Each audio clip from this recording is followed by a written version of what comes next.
చూస్తున్నారు కదా, by elections అయితే రాబోతున్నాయి. మాగంటి గోపీనాథ్ గారు చనిపోవడం వల్ల ఆయన భార్యకు సీట్ ఇస్తారు అని అంటున్నారు బీఆర్ఎస్ నుంచి. ఇస్తే ఎలా ఉంటుంది? బీఆర్ఎస్ నుంచి ఇస్తారా? హ్మ్. ఆమె గెలుస్తుంది. ఆయన మర్యాదకు వస్తాడు కాబట్టి, మంచివాడు కాబట్టి ఆయన వల్ల ఆమెకి ఓట్లు పడవచ్చు. ఓకే. లేదు కాంగ్రెస్లో వీళ్ళు కొమ్మకి ఎక్కడ ఓటు వేసినా కాంగ్రెస్కి వెళ్ళే వస్తుంది కాబట్టి కాంగ్రెస్ గెలుస్తుంది.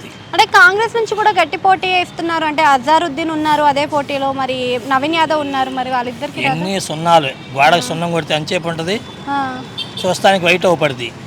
వెనకాల గోడ చూస్తే ఎట్లా ఉంటుంది అలానే. ఓకే.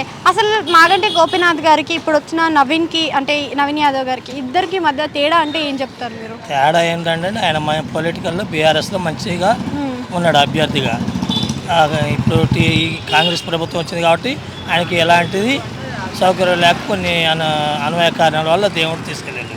మంచివాడే. అంటే కాంగ్రెస్ ఉంది కాబట్టి, కాంగ్రెస్ అధికారంలో ఉంది కాబట్టి లోకల్లో కూడా కాంగ్రెస్ వస్తే పథకాలు కరెక్ట్గా ఉంటాయి అంటున్నారు కదా. అది అందుకనే ఆ పథకాల గురించి జనాలు మోసపోతున్నారు.